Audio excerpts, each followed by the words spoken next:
Hello बच्चों, आज हम आपके लिए लेकर आए हैं कक्षा 10 के आपके पाठ्य पुस्तक कृतिका का प्रथम अध्याय माता का आंचल। तो चलिए सबसे पहले माता का आंचल पाठ का पाठ प्रवेश पढ़ लेते हैं। यह अंश शिव पूजन सहाय के उपन्यास देहाती दुनिया, इनके उपन्यास का नाम है देहाती दुनिया, से लिया गया है। यानी कि माता का आंचल शिवपूजन सहाय के देहाती दुनिया उपन्यास से लिया गया है। सन 1926 में प्रकाशित देहाती दुनिया हिंदी का पहला आंचलिक उपन्यास माना जाता है। आंचलिक अर्थात ग्रामीण। इतना ही नहीं, यह स्मरण शिल्प में लिखा गया हिंदी का उपन्यास भी माना जाता है। स्मरण शिल्प का मतलब है यादों पर आधारित कोई लेख लिखना। इसमें ग्रामीण जीवन का चित्रण ग्रामीण जनता की भाषा में किया गया है। लेखक ने उपन्यास की भूमिका में यह संकेत दिया है कि ठेठ से ठेठ, अर्थात ठेठ से ठेठ का मतलब बहुत ही जटिल नहीं, एकदम साधारण लफ्ज़ों में या अनपढ़ गंवार, निरक्षर, हलवाई और मजदूर भी बड़ी आसानी से इसे पढ़ सकें, इसलिए बहुत ही ठेठ और देहाती भाषा में उन्होंने लिखा हुआ है। आत्मकथात्मक शैली में रचे गए इस उपन्यास का कथा शिल्प अत्यंत मौलिक और प्रयोगधर्मी है। शिशु चरित्र भोलानाथ कथानक का दृष्टिबिंदु है। संकलित अंश में ग्रामीण अंचल और उसके चरित्रों का एक अनोखा चित्रण है। बालकों के खेल, कौतूहल, माँ की ममता, पिता का दुलार, लोकगीत आदि अनेक प्रसंग इसमें शामिल हैं। शहर की चकाचौंध से दूर गांव की सहजता को रचनाकार ने आत्मीयता से प्रस्तुत किया है। यहाँ बाल मनोभाव की अभिव्यक्ति करते करते लेखक ने तत्कालीन समाज की पारिवारिक परिवेश का चित्रण भी किया है। अब चलते हैं शिव पूजन सहाय द्वारा लिखित माता का आंचल अध्याय पर। सबसे पहले लिखते हैं कि जहाँ लड़कों का संग तहाँ बाजे मृदंग, जहाँ बुढ़ों का संग तहाँ खर्चे का तंग। इसमें वो कहना चाह रहे हैं कि जहाँ छोटे छोटे बच्चे होते हैं, घर में क्या हो रहा है, कौन सी परेशानियां है, उन लोगों को नहीं पता होता है, वो अपना ढोल मजारे बजाते हुए मगन रहते हैं। और जहाँ बुढ़ों का संग तहाँ खर्चे का तंग, जहाँ पे अडल्ट लोग, वृद्ध लोग जहाँ पे रहेंगे, वो यही सोचते रहेंगे कि आज ये किए तो कल के लिए क्या करना होगा, अपनी प्लानिंग करते रहेंगे। तो इस पर लिख रहे हैं कि हमारे पिता तड़के, यानी कि अर्ली इन द मॉर्निंग, एकदम सुबह उठ करके निबट नहा करके पूजा करने बैठ जाते थे। हम बचपन से ही उनके अंग लग गए थे, अर्थात मतलब उनके साथ साथ लगे रहना। माता से केवल दूध पीने तक का नाता था, इसलिए पिता के साथ ही हम भी बाहर की बैठक में ही सोया करते। वह अपने साथ ही हमें भी उठाते और साथ ही नहला धुलाकर पूजा पर बिठा लेते। हम भभूत का तिलक लगा देने के लिए उनको दिक करने लगते, अर्थात तंग करते कि पिताजी हमें भी भभूत की तिलक लगा दीजिए। कुछ हंस कर, कुछ झुझला कर। अब छोटा बच्चा जिद करता है तो कभी कभी बड़े लोग थोड़ा सा झुझला जाते हैं। झुझला कर और कुछ डांट कर वह हमारे चौड़े लीलार अर्थात ललाट पे त्रिपुंड कर देते थे। त्रिपुंड का अर्थ होता है, मतलब जैसे आपने देखा होगा यू आकार में ललाट पे एक टीका बना रहता है और बीच में एक खड़ा लाइन बनाया रहता है, जिसको कि त्रिपुंड कहते हैं। हमारे लीलार में भभूत खूब खुलती थी, अर्थात खिलती थी। सिर में लंबी लंबी जटाएं थी। बड़े बड़े, छोटे बच्चों के बाल बड़े बड़े होते हैं थोड़ा सा, तो भभूत रमाने से हम खासे बम भोला बन जाते थे। बम भोला अर्थात शिव जी की तरह। पिताजी हमें बड़े प्यार से भोलानाथ कहकर पुकारा करते थे, पर असल में हमारा नाम था तारकेश्वर नाथ। बताते हैं लेखक कि असल में उनका नाम क्या था, तारकेश्वर नाथ। तो कहते हैं कि हम भी उनको बाबूजी कहकर पुकारा करते और माता को मैया। ठीक है। जब बाबूजी रामायण का पाठ करते तब हम उनकी बगल में बैठे बैठे आईने में अपना मुंह निहारा करते, अर्थात देखा करते। जब वो हमारी ओर देखते तब हम कुछ लजा कर और कुछ मुस्कुरा कर आईना नीचे रख देते थे।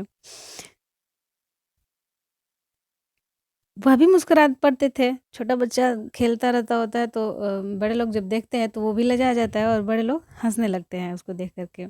पूजा पाठ कर चुकने के बाद वह राम राम लिखने लगते। अपनी एक रामनामा बही पर 1000 राम नाम लिखकर वह उसे पाठ करने की पोथी के साथ बांधकर रख देते। फिर 500 बार कागज के छोटे-छोटे टुकड़ों पर राम नाम लिखकर आटे की गोलियों में लपेटते और उन गोलियों को लेकर गंगा जी की ओर चल पड़ते थे।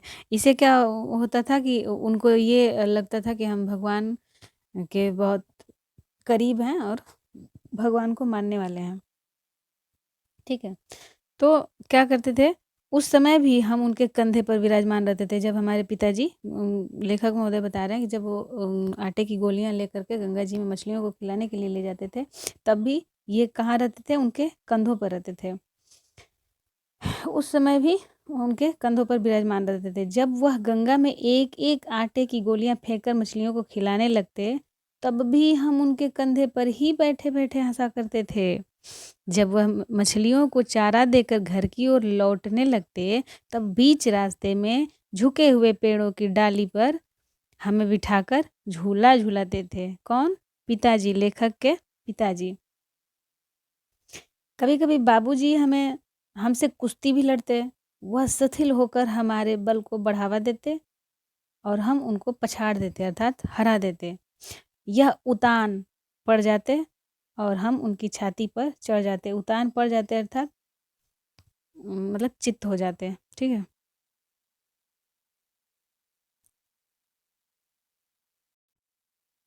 लेखक बता रहे हैं कि जब हम उनकी लंबी-लंबी मूँछ उखाड़ने लगते, तब वह हँसते-हँसते हमारे हाथों को मूँछों से छुड़ाकर उन्हें चूम लेते थे।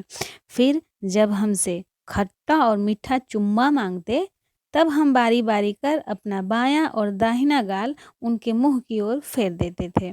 बाएँ का खट्टा चुम्मा लेकर जब वह दाहिने का मीठा चुम्मा लेने लगते, तब अपनी दाढ़ी या मूँछ हमारे कोमल गालों पर गड़ा देते थे। हम झुँझलाकर फिर उनकी मूँछें नोचने लग जाते थे, पर इस पर वह बनावटी रोना रोने लगते और हम अलग खड़े-खड़े खिलखिलाकर हँसने लगते थे। छोटे बच्चे होते हैं ऐसे हैं कि बच्चों को बड़ों को जब देखते हैं कि हार रहे हैं या रो रहे हैं, तो मतलब बड़े उनको खिजाने के लिए, उनको खिलाने के लिए, खुश करने के लिए कुछ भी करते हैं ताकि बच्चे खुश रहें। तो इस तरह से लेखक के पिताजी भी ऐसा कर रहे थे। ठीक है? आगे देखते हैं। उनके साथ-साथ हँसते-हँसते जब हम घर आते, तब उनके साथ ही हम भी चौके पर खाने बैठते थे।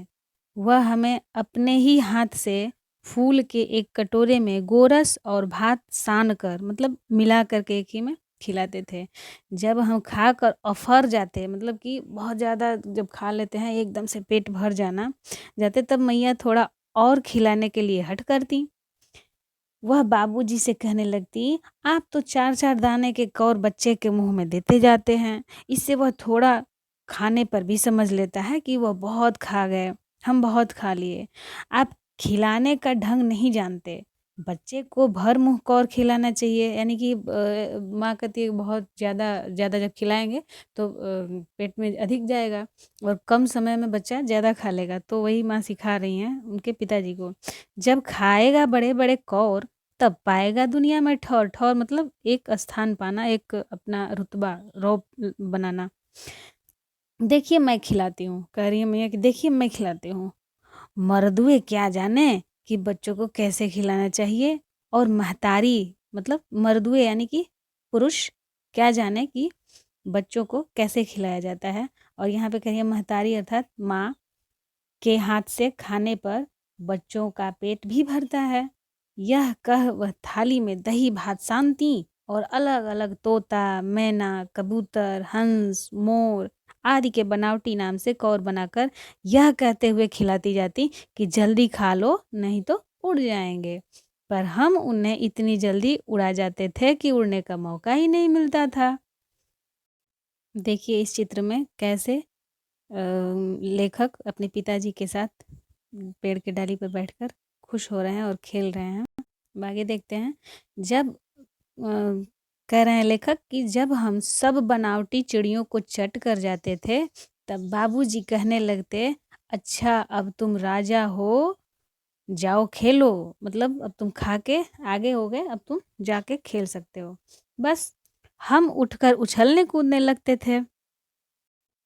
फिर रस्सी में बंधा हुआ काठ का घोड़ा लेकर नंग धड़ंग बाहर गली में निकल जाते थे। नंग धड़ंग अर्थात बिना कपड़े का, ठीक है।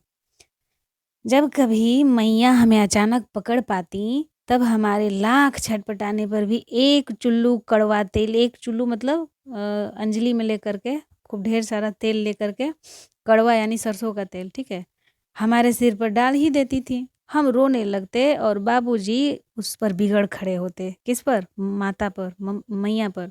पर वह हमारे सिर में तेल बोथ कर अर्थात बहुत मतलब मिला करके चारों तरफ हमें उबट कर यानी मालिश करके ही छोड़ती थी। फिर हमारी नाभि और लीलार में काजल की बिंदी लगाकर चोटी गूंथती और उसमें फूलदार लट्टू बांधकर रंगीन कुर्ता टोपी पहना देती थी। हम खासे कन्हैया बनकर श्री कृष्ण की तरह बनकर बाबूजी की गोद में सिसकते सिसकते बाहर जाते थे। मतलब तेल लगाते हुए मालिश करते हुए अधिकांश बच्चे रोते हैं, तो उस तरह से लेखक कह रहे हैं कि ये भी रोते थे और सिसकने लगते थे और पिताजी के गोद में चढ़ करके बाहर घूमने के लिए चले जाते थे। बाहर आते ही हमारी बाट जोहने वाले अर्थात राह देखने वाले, प्रतीक्षा करने वाले बालकों का एक झुंड मिल जाता था। हम उन खेल के साथियों को देखते ही सिसकना भूलकर बाबूजी की गोद से उतर पड़ते और अपने हमजोलियों यानी साथियों के दल में मिलकर तमाशे करने लग जाते थे। तमाशे भी ऐसे वैसे नहीं, तरह तरह के नाटक। चबूतरे का एक कोना ही नाटक घर बनता था। बाबूजी जिस छोटी चौकी पर बैठकर नहाते थे, वही रंगमंच बनती थी। उसी पर सरकंडे के खंभों पर, सरकंडा अर्थात ये जो पतवार एक होता है, एक पौधा होता है सरकंडा, ठीक है, उसी का जो लकड़ी होता है, खंभों पर कागज का चंदोवा यानी कि तंबू टाइप तान कर मिठाइयों की दुकान लगाई जाती थी, ठीक है। उसमें चीलम के खोचे पर कपड़े के थालों में ढेले के लड्डू, चीलम का खोचा यानी कि जिस पर कि चीलम देखे होंगे पहले हुआ करता था, लोग पिया करते थे, मिट्टी का बना होता है। खोचे पर कपड़े के थालों में यानी कि उसके ऊपर कपड़ा डाल करके उसको थाल के रूप में बना करके ढेले के लड्डू, पत्तों की पूरी कचौरियाँ, गीली मिट्टी की जलेबियाँ, फूटे घड़े के टुकड़ों के बताशे आदि मिठाइयाँ सजाई जाती। ठीकरों के बटखरे मतलब छोटे-छोटे जो कंकर टाइप होते हैं उनके बटखरे और जस्ते के छोटे-छोटे टुकड़ों के पैसे बनते। हम ही लोग खरीदार और हम ही लोग दुकानदार। बाबूजी भी 2-4 गोरखपुरिये पैसे खरीद लेते थे। ठीक है? तो इस तरह से लेखक पुराने ज़माने में किस तरह से बच्चे आपस में खेलते थे, उसका वर्णन करते हुए अपने इस लेख में लिखे हुए हैं। आगे कहते हैं कि थोड़ी देर में मिठाई की दुकान बढ़ाकर हम लोग घरौंदा बनाते थे। घरौंदा यानी छोटा-छोटा जो बच्चे जो मिट्टी या बालू में जो बनाते हैं घर, उसको क्या बोलते हैं? घरौंदा बोलते हैं। धूल की मेड़ दीवार बनती और तिनकों का छप्पर यानी कि बहुत सारा धूल इकट्ठा कर के और उसको मेढ़ बना करके यानी कि टीला टाइप में बना करके और उसी का क्या बनता था? दीवार बनता था और तिनकों के छप्पर बनते थे, ठीक है। दातून के खंभे यानी कि जैसे किसी भी पौधे का छोटा-छोटा लकड़ी टाइप दातून जिससे जितने बड़े लकड़ी का हम दातून करते हैं, उतने ही लकड़ी का क्या करते थे? खंभे, दिया सलाई की पेटियों के किवाड़, घड़े के मुहड़े घड़ा देखे होंगे, घड़े का जो मुँह होता है वो एकदम से गोल होता है।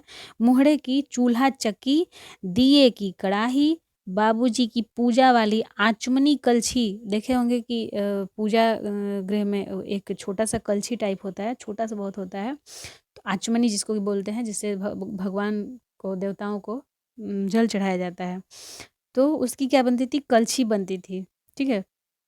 पानी के घी, अब घी कैसे कहाँ से आएगा? तो पानी के ही घी बन जाते थे। धूल के पिसान यानी कि आटा, ठीक है। धूल को ही पानी में सान करके मिला करके और उसका पिसान यानी कि आटा बना लेते थे और बालू की चीनी, ठीक है, से हम लोग ज्योनार अर्थात भोजन, व्यंजन तैयार करते थे। हम ही लोग ज्योनार करते और हम ही लोगों की ज्योनार बैठती थी। ज्योनार मतलब पाँत जैसे पंगत, पंक्तियाँ। जब पंगत बैठ जाती थी तब बाबूजी भी धीरे से आकर पाँत के अंत में जीमने यानी भोजन करने के लिए बैठ जाते थे। उनको बैठते देखते ही हम लोग हँसकर और घरौंदा बिगाड़कर भाग चलते थे। वह भी हँसते-हँसते लोट-पोट हो जाते और कहने लगते, "फिर कब भोज होगा भोलानाथ?" ठीक है? आगे लेखक कहते हैं कि कभी-कभी हम लोग बारात की जुलूस यानी कि जब बारात निकलती थी निकालते थे, ठीक है? जो जैसे जिस तरह से बारात निकलता है वैसे बैंड बाजा अपने किसी भी चीज़ से बना कर के जुलूस निकालते थे। कनस्तर का तंबूरा बजता, अमोले को घिस कर शहनाई बजाते थे। आप लोगों को नहीं पता होगा शायद, लेकिन पहले क्या होता था जब आम लोग खाकर फेंक देते हैं तो जो उसकी गुठली होती है उसमें से पौधा निकलता है, और जो पौधा निकलता है तो पौधे को निकाल करके और उसमें अमोला जो नीचे उसका रहता है, ठीक है? तो उसके अंदर का जो लकड़ी टाइप होता है बाहर से उसका तो उसको बाहर फेंक देते हैं, और उसके अंदर एक होता है जिसको अमोला बोलते हैं, और उसी को घिस करके मुंह से बजाते थे बच्चे, ठीक है? तो अमोले को घिस कर शहनाई बजाई जाती, टूटी चूहेदानी की पालकी बनती, हम समधी बनकर बकरे पर चढ़ लेते और चबूतरे के एक कोने से चलकर बारात दूसरे कोने में जाकर दरवाजे पर लग जाती थी। वहाँ काठ की पटरियों से घिरे, गोबर से लिपे, आम और केले की टहनियों से सजाए हुए छोटे आंगन में कुल्हिए का कलसा रखा जाता था। कुल्हड़ छोटा सा कुल्हड़ होता है छोटा छोटा, उसी का क्या होता था, कलसा रखा रहता था। वहीं पहुंचकर बारात फिर लौट आती थी। लौटने के समय खटोली पर लाल ओहार यानी कि पर्दा डालकर उसमें दुल्हन को चढ़ा लिया जाता था। लौट आने पर बाबूजी ज्यों ही ओहार उघार कर दुल्हन का मुख निरखने लगते तो ही हम लोग हंसकर भाग जाते थे, ठीक है? आगे कह रहे हैं लेखक, थोड़ी देर बाद फिर लड़कों की मंडली जुट जाती थी। इकट्ठा होते ही राय जमती कि खेती की जाए। बस चबूतरे के छोर पर घिरनी गड़ जाती और उसके नीचे की गली कुआं बन जाती। जैसे चबूतरा होता है उसके नीचे का जो जगह होगा तो थोड़ा सा गहरा होगा, तो वो क्या बन जाता था, कुआं बन जाता था। मूंज की बटी हुई पतली रस्सी में एक चुक्कड़ बांध गराड़ी पर चढ़ा कर लटका दिया जाता। मूंज यानी कि एक पौधा होता है जिससे कि बनता है, रस्सी बना लेते थे बच्चे, ठीक है, पतली रस्सी। और चुक्कड़ यानी कि जिसको अभी हमने बताया मिट्टी का एक छोटा सा बर्तन, उसका जो गर्दन होगा जैसे कि कुल्हड़ टाइप, तो उसमें क्या होता था कि गड़ारी पर बांध लेते थे उसको, मूंज को, और नीचे लटका देते थे। दो लड़के बैल बनकर मोट खींचने लग जाते थे। मोट होता है जैसे बैलों से काम करवाया जाता था, ठीक है? चबूतरा खेत बनता, कंकड़ बीज और ढें का हल जुआठा। बड़ी मेहनत से खेत जोते बोए और पटाए जाते, पटाए मतलब सींचे जाते। फसल तैयार होते देर न लगती और हम हाथों हाथ फसल काट भी लेते थे। काटते समय गाते थे, ऊंच नीच में कई कियारी, जो उपजी सो भई हमारी, ठीक है? आगे लेखक कहते हैं कि फसल को एक जगह रखकर उसे पैरों से रौंद डालते थे, कसोरे का सूप बनाकर ओसाते। कसोरा यानी कि कागज का कटोरा टाइप का, ठीक है, उसी का सूप बनता था। और ओसाना यानी कि उसको ऊपर से ऐसे गिराना जिससे कि उसमें का धूल हट जाएगा, उड़ जाएगा, और मिट्टी के दिए के तराजू पर तौलकर राशि तैयार कर देते थे। इसी बीच बाबूजी आकर पूछ बैठते थे, इस साल की खेती कैसी रही भोलानाथ, ठीक है? भोलानाथ किसका नाम था? लेखक का नाम था। बस फिर क्या, हम लोग ज्यों का त्यों खेत खलियान छोड़कर हंसते हुए भाग जाते थे। कैसी मौज की खेती थी। अब यहाँ पे याद करते हुए लेखक कह रहे हैं कि क्या वो मौज का समय था। ऐसे ऐसे नाटक हम लोग बराबर खेला करते थे। बटोही भी कुछ देर ठिठक कर, बटोही अर्थात राहगीर, ठिठक कर हम लोगों के तमाशे देख लेते थे। जब कभी हम लोग ददरी के मेले में जाने वाले आदमियों का झुंड देख पाते, तब कूद-कूद कर चिल्लाने लगते थे, "चलो भैया ददरी, सत्तू पिसान की मोटरी।" यानी कि पहले क्या होता था, कहीं भी लोग जाते थे तो कुछ धूप के समय में ददरी का मेला लगता था, तो उसमें क्या करते थे कि सत्तू लेकर के जाते थे, तो उसी पे कविता बना कर के बच्चे बोलते थे। अगर किसी दूल्हे के आगे-आगे जाती हुई वो हारदार पालकी देख पाते, तब खूब ज़ोर से चिल्लाने लगते थे। अब क्या चिल्लाते थे? रहरी में रहरी, पुरान रहरी, डोला के कनिया हमार मेहरी। मतलब बच्चों का ये एक वो होता है, कुछ भी अपना बना कर के शुरू हो जाते हैं। इसी पर एक बार बूढ़े वर ने हम लोगों को बड़ी दूर तक खदेड़ कर ढेलों से मारा था। बेचारा एकदम चिढ़ गया था, क्या करे? बच्चे हैं। उस खसूट खब्बीस की सूरत आज तक हमें याद है। न जाने किस ससुर ने वैसा जमाई ढूँढ निकाला था। वैसा घोड़-मुँहा आदमी हमने कभी नहीं देखा था। मतलब थोड़ा-सा कुरूप था। आम की फसल में कभी-कभी खूब आँधी आती है। आँधी के कुछ दूर निकल जाने पर हम लोग बाग की ओर दौड़ पड़ते थे। वहाँ चुन-चुन कर घुले-घुले गोपी आम चाभते यानी कि खाते थे। गोपी यानी कि बहुत पका हुआ। देख रहे हैं कि अधिकांश यही मौसम है जिसमें कि आँधियाँ आती है। तो जब आँधी आएगी तो आम में फल लगा रहेगा आपके पेड़ पे, तो वो तो गिरना ही है। तो लेखक जा कर के आम के बगीचे में आम खाते थे। एक दिन की बात है, आँधी आई और पट पड़ गई।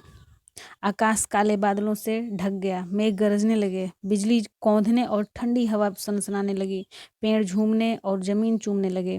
हम लोग चिल्ला उठे, एक पैसा की लाई, बाजार में छितराई, बरखा उधरे बिलाई। अर्थात बच्चों का कहना था कि बारिश न आए, ठीक है, बादल जो है उधर ही से कहीं चला जाए, इधर ना आए, लेकिन बरखा न रुकी और भी मूसलाधार पानी होने लगा, ज़बरदस्त जोरों से पानी होने लगा। हम लोग पेड़ों की जड़ से धड़ से सट गए, जैसे कुत्ते के कान में अठई, देखे हैं एक जीव होता है जो कि कुत्ते के कान में पकड़ा रहता है, चिपक जाती।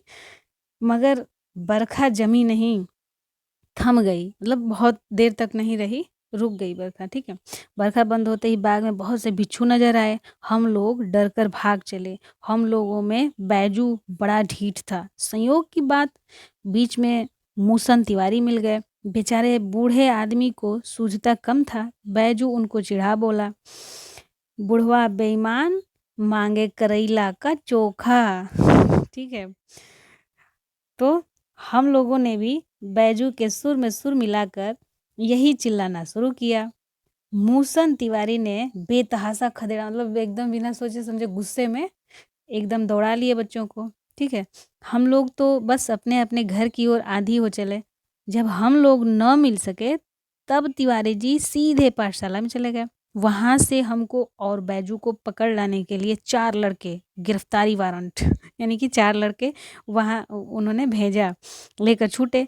इधर ज्यों ही हम लोग घर पहुँचे, त्यों ही गुरुजी के सिपाही अर्थात जो बच्चे वहाँ से भेजे गए थे, हम लोगों पर टूट पड़े। बैजू तो 9-2-11 हो गया, अर्थात बैजू क्या हो गया? भाग गया। हम पकड़े गए, यानी कि भोलानाथ, यानी कि लेखक।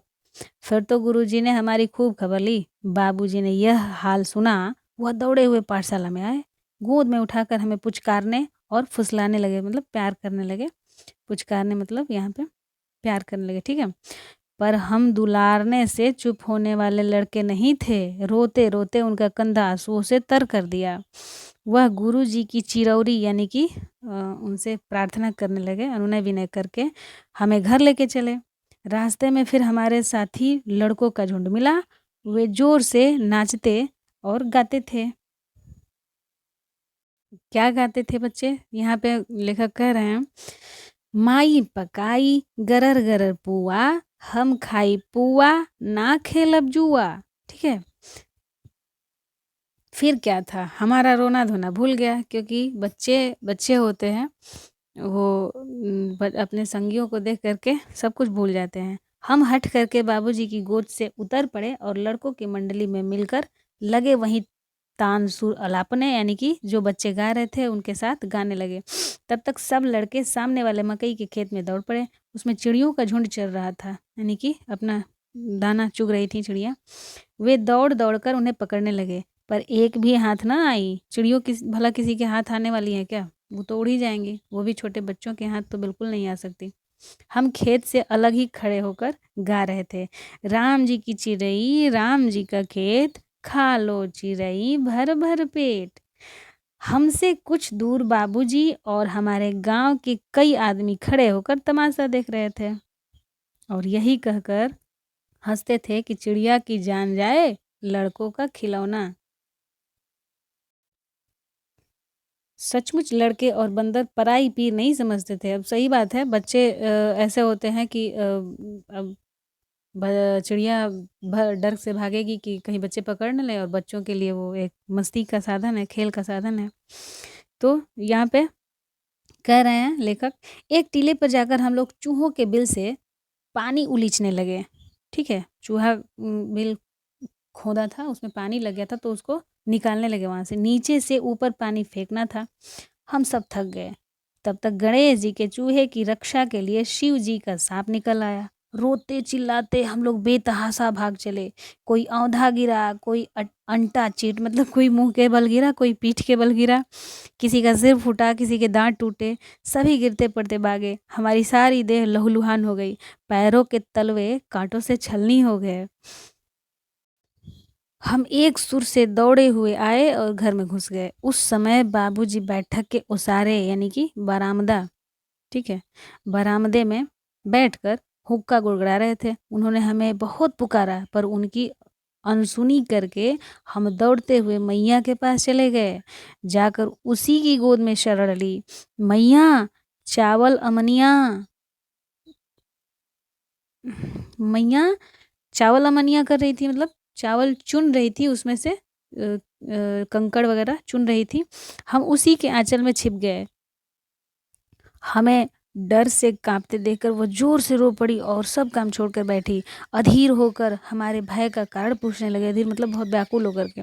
कभी हमें अंग भर कर दबाती यानी कि गोद में लेती, और कभी हमारे अंगों को अपने आंचल से पोंछकर हमें चूम लेती। बड़े संकट में पड़ गई। झटपट जल्दी हल्दी पीसकर हमारे घाव पर थोपी। घर में कोहराम मच गया। हम केवल धीमे सुर से सा सा सा कहते हुए मैया के आंचल में लुके चले जाते थे। सारा शरीर थर-थर काँप रहा था, रोंगटे खड़े हो गए थे। हम आँखें खोलना चाहते थे, पर वे खुलती न थीं। हमारे काँपते हुए होठों को मैया बार-बार निहार कर रोती और बड़े लाड़ से हमें गले लगा लेती थीं। इसी समय बाबूजी दौड़े आए, आकर झट हमें मैया की गोद से अपनी गोद में लेने लगे। पर हमने मैया की आँचल की प्रेम और शांति के दबावें चंदोवे में की छाया न छोड़ी। यहाँ पे लेखक कह रहे हैं, उनके कहने का अर्थ यहाँ पे ये है कि पिताजी से कितना हो प्रेम रहे, लेकिन जब संकट का समय आता है तो सिर्फ़ और सिर्फ़ माँ ही याद आती है। ठीक है, तो हम आशा करते हैं कि आप लोगों को ये वीडियो पसंद आया होगा। अगर पसंद आया होगा तो हमें कमेंट बॉक्स में लिख कर के ज़रूर बताएँ, और प्लीज़ चैनल को सब्सक्राइब कर लें, ताकि हम जो भी वीडियो पोस्ट करें आप तक वो तुरंत पहुँच जाए। धन्यवाद।